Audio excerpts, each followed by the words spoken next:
Hello, my name is Leonardo Berni, and I'm from Fresno, California.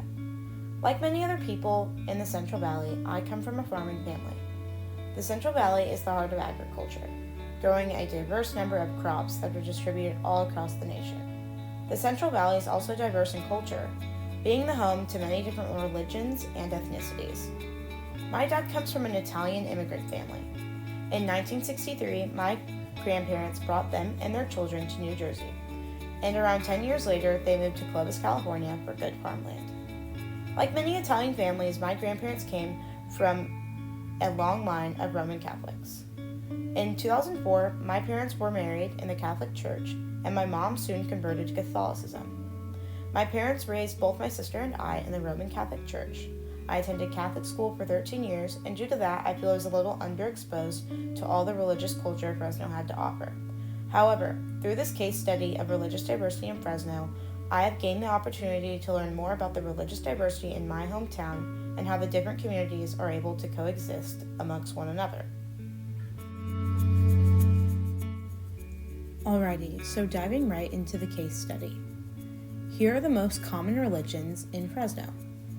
Like the rest of California, Christianity is the most commonly practiced religion in Fresno, with many different denominations including Roman Catholic, Protestant, and Greek Orthodox. Fresno is also the home to over 10,000 Muslims, including Arabs, Pakistanians, and other Islamic immigrants. Judaism, Buddhism, and Hinduism are also prevalent in the city of Fresno.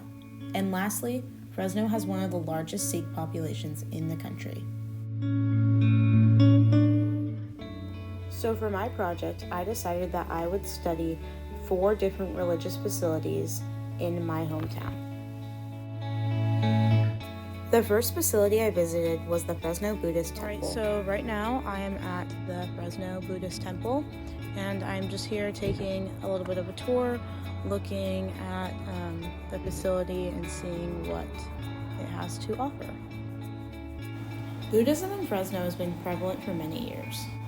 In fact, it dates all the way back to November of 1899, where the Fresno Buddhist Temple held their first religious gathering. This temple belongs to the Jodo Shinshu denomination of Buddhism. At the temple, you will find a statue of Shinran Shonin, who is the founder of the Jodo Shinshu denomination. The construction of the Handu, or the main temple that you are seeing in this video, began in November of 2020, and it was completed in April of 2022, so it is fairly new. The temple hosts many different events, including their friends and family service every Sunday, meditation, Buddhist studies for teenagers, Japanese language and cultural school, and even fun events like basketball and pickleball. All their Sunday services are live streamed, which is what I chose to attend. For more information, visit their website, fresnobuddhisttemple.org. Up next, I went to the Fresno, California LDS Temple. Okay, so right now I'm currently outside the Church of Jesus Christ of Latter-day Saints Temple in Fresno, and it's a very holy and sacred place of worship, and it's a very big deal that we have one in Fresno. So I'm unable to go in because I'm not a member of the church, nor do I have what they call a temple recommend, which is how you are able to get into the temple. So I'm just going to be viewing the outside today and taking pictures. Having a temple in Fresno is a very big deal for the LDS faith. The Fresno, California Temple was the 4th temple built in the state of California and the first built in the Central Valley. The temple was dedicated on April 9th of 2000 by Gordon B. Hickley.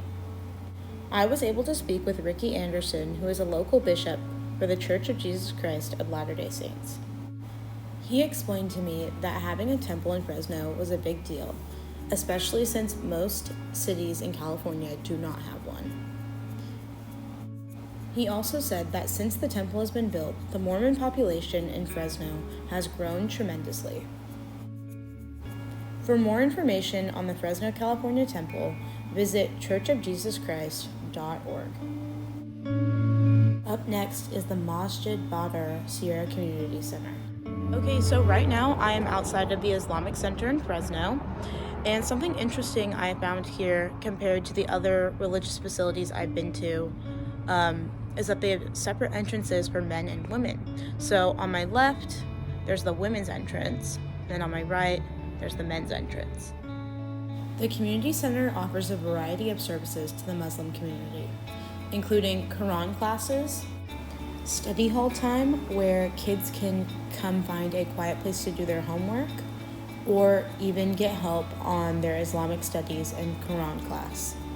They are also open 5 times a day for the 5 daily prayers, as well as Islamic lectures, weekend school, and youth group. This is not just a place where people can come and worship, but also a place where the Muslim community of Fresno can gather and hang out together. For more information, visit masjidbadr.org. Lastly, I went to the Baps Shri Swaminarayan Mandir. Baps is a Hinduism denomination that is dedicated to improving society through individual growth by fostering the Hindu values of faith, service, and global harmony. This denomination of Hinduism has dietary practices of eating completely vegan. They also choose not to consume garlic or onions. Upon arriving to the mandir, a girl around my age offered me a tour of the facility and gave me a little bit of basic knowledge on her faith. When I walked in the building, there was a small room to the right where I was asked to take off my shoes. The first room I got to go in was the main prayer room, which is open all day for prayer. Next, I got to see the room where they have their large services. In their practice, the men sit in the front and the women sit in the back. Like what I saw at the Islamic Center, this mandir is not only a place of worship, but also a recreational place for people of the Hindu community. They celebrate holidays, host meals, and even have a basketball and volleyball court for recreational fun. As my case study comes to an end, I would like to close on one thought. I would like to say after completing this project, I feel so much more grateful to be living in a city surrounded by so much culture. Everyone I spoke with was super welcoming and inviting, and I am forever grateful for the connections I made and insight I gained from this experience. I hope you enjoyed getting to know a little bit about Fresno, California, the place I feel lucky to call my own home.